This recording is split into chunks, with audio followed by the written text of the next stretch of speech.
Good to see you. Hello everyone. Today I'm going to be talking about leveling up in Destiny 2 and some methods and tips on just how to do it more efficiently and just to make everyone's life a lot easier. So in this video I'll be touching on 3 topics for leveling. I'll be talking about leveling through the story in Destiny 2, leveling up after the story and until you hit 265 light, and then leveling after 265 light. And in this video, I know that in Destiny 2 they've changed light to power, so whenever I say light, it means the same thing as power. Okay, let's get into it.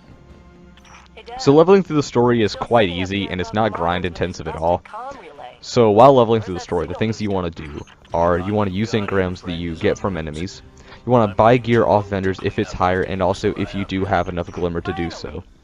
You want to do lost sectors, public events, and high value targets, and you want to do strikes when you're able to get to that point. So all these activities are really easy to do, and they don't take a whole lot of time at all. So the engrams dropped by enemies are easily obtained and can be very quickly acquired. And buying vendor gear can be a little bit intimidating, so if you don't have enough glimmer, I would not attempt it, but you can if you're just willing to lose the glimmer that you do have. Lost sectors, public events, and high value targets are really plentiful in every single world, and they can be done really quickly, and they can give you some extra loot that you otherwise just wouldn't have obtained.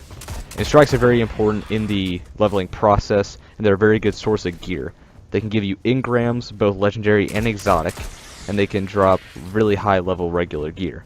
And finally, while leveling through the story, if you're too low for a mission, just do activities in the world. Almost anything in these worlds are good sources of XP, so just explore and stay active in the worlds that you go to. Now moving on to the second point, which is leveling after the story and until you hit 265. The methods and tips that I can give for this period of time is do strikes, do public events, lost sectors, high value targets, material turn-ins to vendors, and find golden regional chests. As I said before, strikes are a really great way to level up in Destiny 2. Public events, lost sectors, and high value targets are also very useful until about 265 light. Vendor material turn-ins are your biggest source of gear in this period of time. If you really want to, as you're leveling up until about the 250s, you can save all your tokens and harvested materials. I did not do this, but I know that people have had some success with it. So if you're willing to do that, or if you want to do that, go ahead. But that is not the method that I personally used. And gold chests are a potent source of gear until about 265. After that, they're not that great because they only drop 1 or 2 items to begin with, and so they're not as good as they were in the beginning period when you were leveling through the story. And after all this, when you hit 265, I like to call this period the lull you thought stage, and this stage leads to my next point. So leveling after 265 is a really slow, dragging process, but it can be done. It's really not too difficult. So leveling past 265 can be done by receiving exotics from chests, the world, or vendors, exotic quests, milestones which can give you luminous engrams if you proceed through the quest long enough, the Nightfall, both prestigious and normal, raids, and trials of the 9. So raids and trials are a fantastic way of getting loot. We knew that in Destiny 1, and it's the same thing in Destiny 2. So the Nightfall, both normal and prestige, can drop really high level items, and it's really useful. But if you're not that great at Nightfalls, then it can be a little difficult to complete them, especially the prestigious difficulty.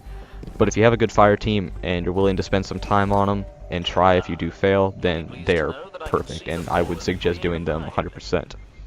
And milestones are a really good way of getting loot, and if you proceed far enough into the milestone quest, then you can get to a point where it can give you luminous engrams. To know when you're going to start a quest like this or a exotic quest, you'll find a white crown inside of a blue banner. That's how you know you're getting yourself into a quest or a milestone such as this. And luminous engrams, in case I didn't mention, they can drop high level legendary gear and exotics, which is really useful in this process. And exotic quests are really useful as well, but if I could redo my leveling process, I would get the Sturm first, then the Rat King, then the Mida. If you're a fan of hand cannons, then you will love the Sturm. But since I'm not, I would get the Sturm first and the Mida last, because I really like scout rifles.